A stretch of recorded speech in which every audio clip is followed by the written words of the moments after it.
The seaside hamlet of Simonstown is renowned for its panoramic vistas and status as South Africa's largest naval base. But its past is also entwined with colonialism and apartheid.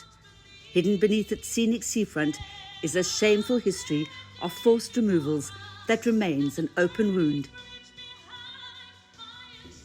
It wasn't a matter of religion, it wasn't a matter of you being white or you being black, but at the end of the day, we were told that we were not white enough. Each year, the Simonites, as they are called, reunite to pray for restitution and return.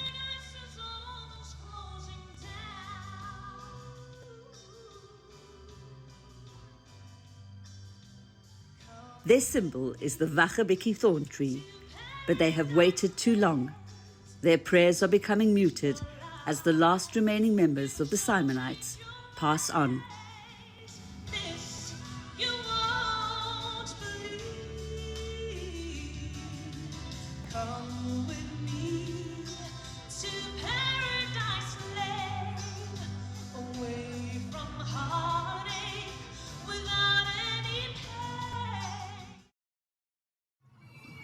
It was 2 years since the Simonites and their children converged on Simonstown Jubilee Square due to the COVID lockdown.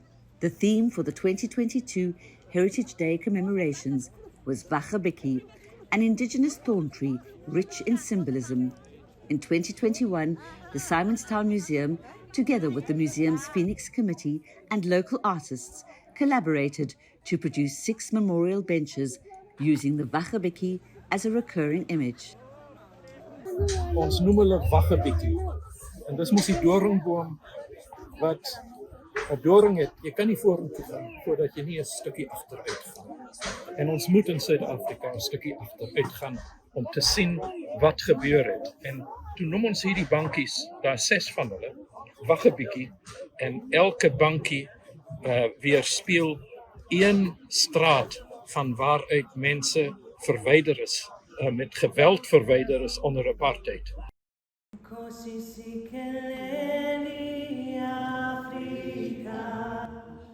On the 1st of September 1967, Simonstown was declared a whites-only area under the infamous Group Areas Act. Communities of colour were shunted to the dunes of Slankop, now called Ocean View, a suburb still racked by poverty, gangsterism and the lingering trauma of dispossession. The forced removals had begun in 1965 with the expulsion of working communities from the Eastern Cape living in the Simonstown settlement of Luyolo. By 1975, all communities of colour had been exiled.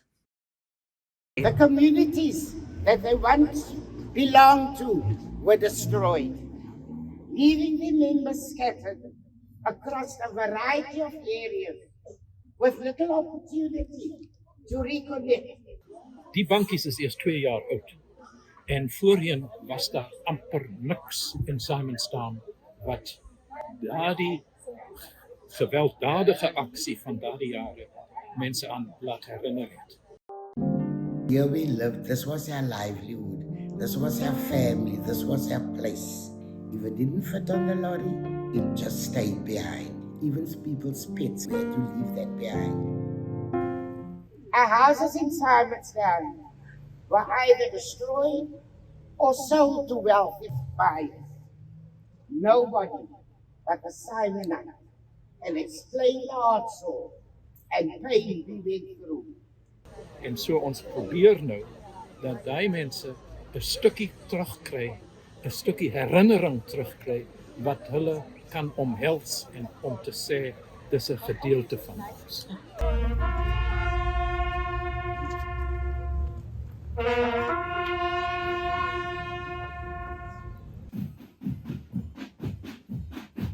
The names are still fresh in the memories of thousands who lived there for generations. But while there has been extensive media coverage of the forced removals of District 6 to the desolate dunes of the Cape Flats, the Simonites have received less publicity.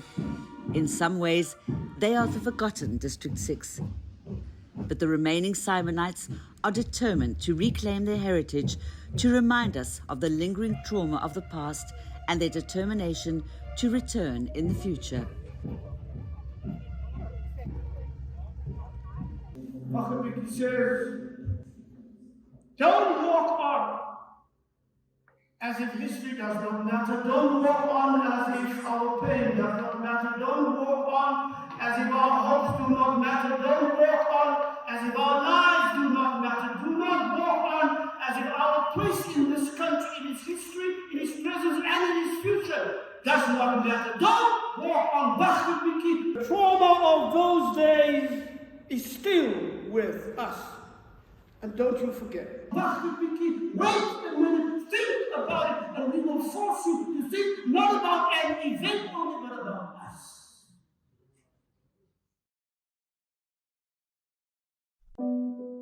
The Simonstown Museum serves as the archive for much of the history of the Simonites before their forced removals. A 10,000-strong community lived here, grew up here, got married, had children, grandchildren, jobs. The mementos of their heritage are displayed in faded photographs, on walls, in glass cabinets, diligently preserved by the museum's Phoenix Committee.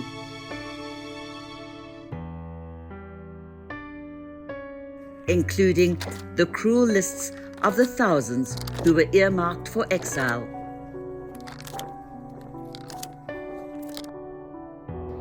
Every year we do have Heritage Day, where we commemorate our forced removals.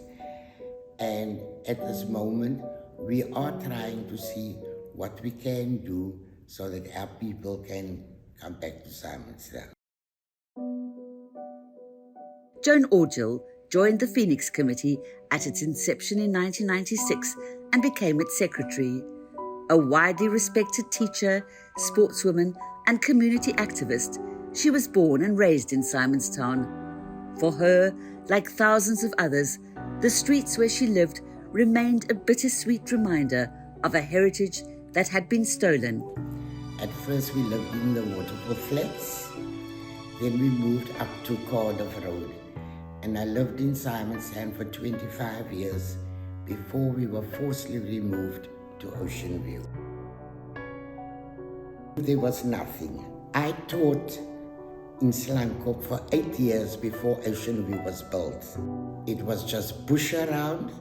All there was 2 houses. But before that, we lived as one big family. We lived in a house that was many years old, and they just threw it down and built something else there. My father bought the house, and we had the biggest orange tree in Simonstown. She lived here with her parents, 3 brothers and 2 sisters. After her marriage to Michael Gabby in 1970, they continued living here until they were forced out.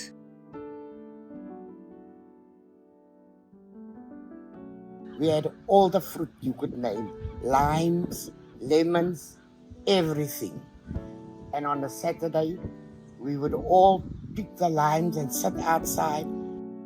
And then we also had the fishing. Our people never went hungry, because if there was nothing to eat, there was the fish you had.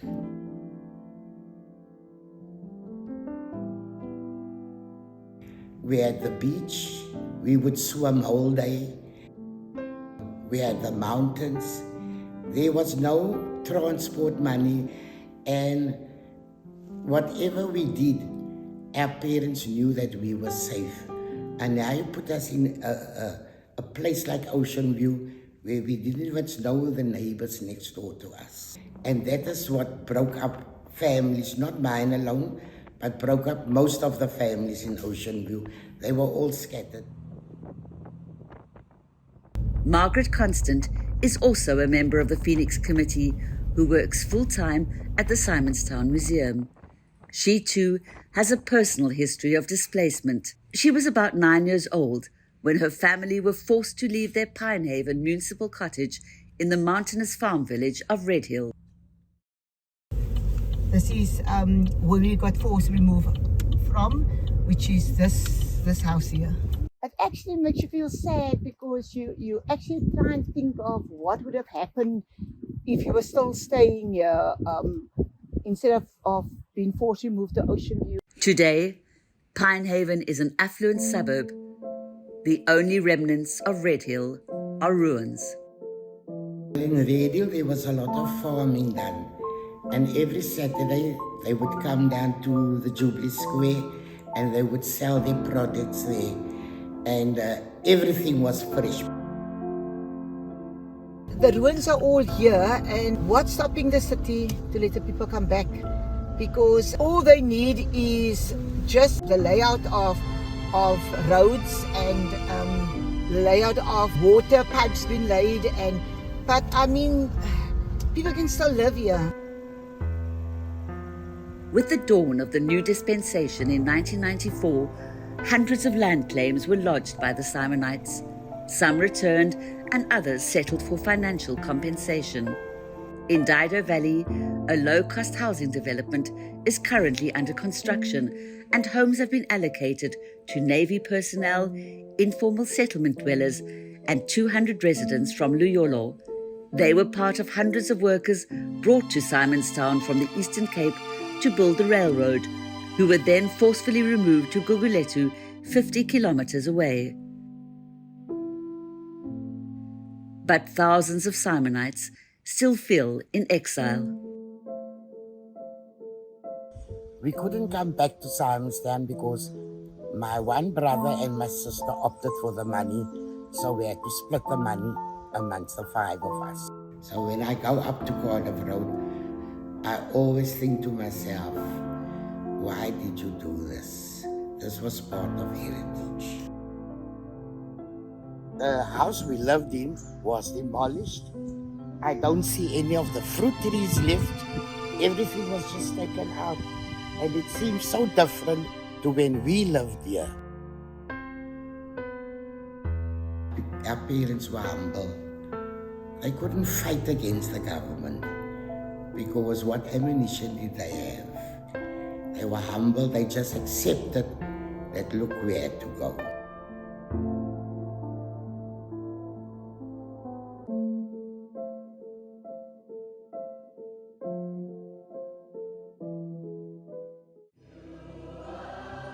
Joan Orgill was born in Simonstown on the 3rd of November 1944 to Jasper and Edith Wessels.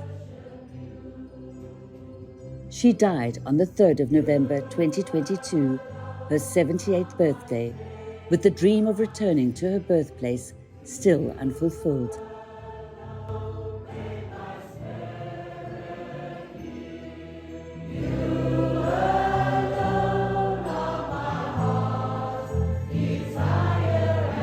But at her funeral, it was clear that Auntie Joan, as she was so affectionately called, has left an extraordinary and enduring legacy, not only in Simonstown, but in Ocean View and beyond. She rededicated her life to community work. And through this community work, she got a lot of people access to land rights and also supported people in the upliftment in the community itself. Over the years, despite its painful past and current socio-economic woes, Ocean View has evolved into a tight-knit community, and Auntie Joan was at the forefront of community development. She is one of the first pioneers as an educator here in this community, because that is where she started, even before we all came here to Ocean View. There's no doubt in my mind that I've never seen somebody as dedicated to a profession, because that's what teaching is all about, to a profession as a teacher. And she was proud of that, whatever she did. That is what she was. And that was also what inspired us. She taught for over 50 years, for 34 years in Ocean View and 16 years in Simonstown. Generations of learners are her legacy. She left her footprints alongside each one on their journey, and her devotion to them and the gratefulness they have for her teaching lives on. Joan Orgill, the perfectionist. That is how I've always seen her. And this is how she taught the children here at Ocean View. She never gave up on any of those children, and she loved each and every one of them. She and her husband Michael raised 3 children in Ocean View: Michelle, Mario, and Mitch. Michael died in 1992 and did not witness their children and 4 grandchildren grow up and flourish. Megan, Morgan, Gabby, Tania, Mitch, Michelle, Mario.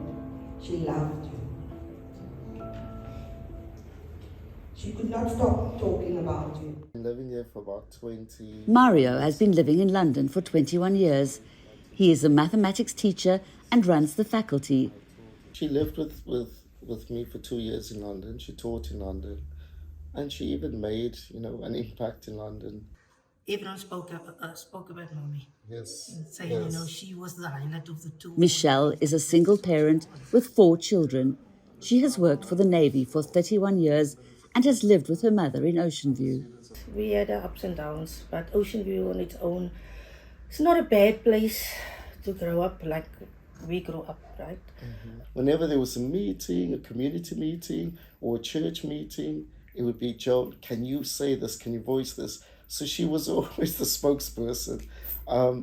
But strangely enough, she spoiled us, her kids. But you knew when she spoke, you listened. We were poor, but we were happy.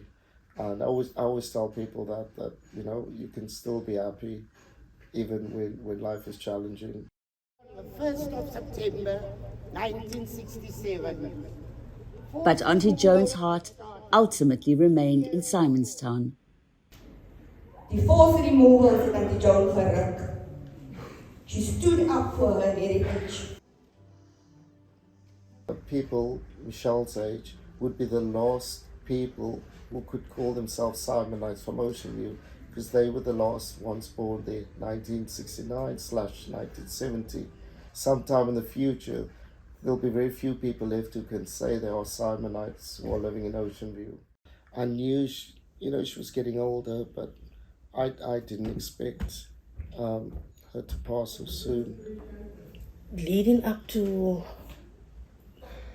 the 3rd of November, her birthday, the day she died, Mommy never wanted to acknowledge she was that sick. There was always that thought that, she's going to get better till the night. And I saw, no, something's not right here. She was so sick, I did not know. And that same afternoon, she reminded me of doing a child protection talk here on Sunday, that was past Sunday morning, on child protection, and to bring it across to the congregation, van ons kinders word regtig mishandel. Ek sê, juffrou, moenie worry, moenie stres nie. Word gesond. Auntie Joan's brother, John Wessels, shot these videos and edited them to their favourite songs. Joan's daughter, Michelle, showed them to me in Ocean View at her godparents' home.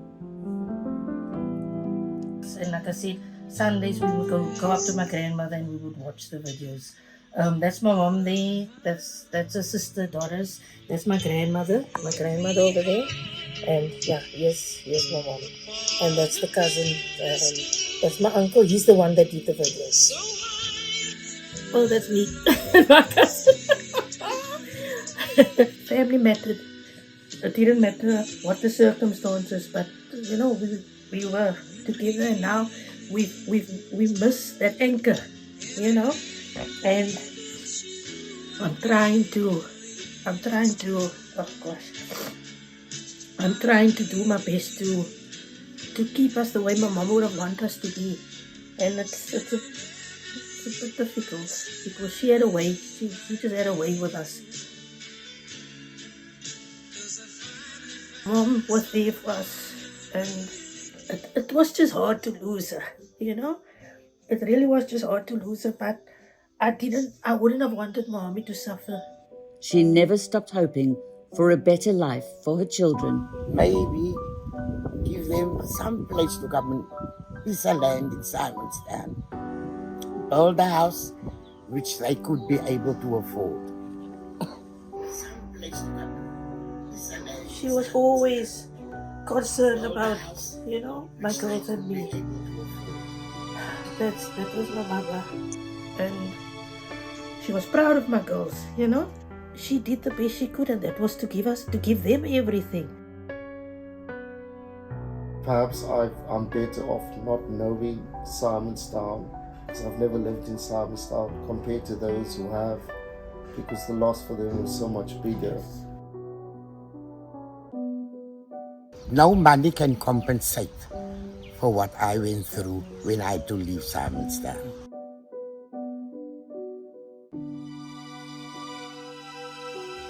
And so many memories are left behind here. It does give us little hope that one day, if not me, my children will be able to return to Simonstown.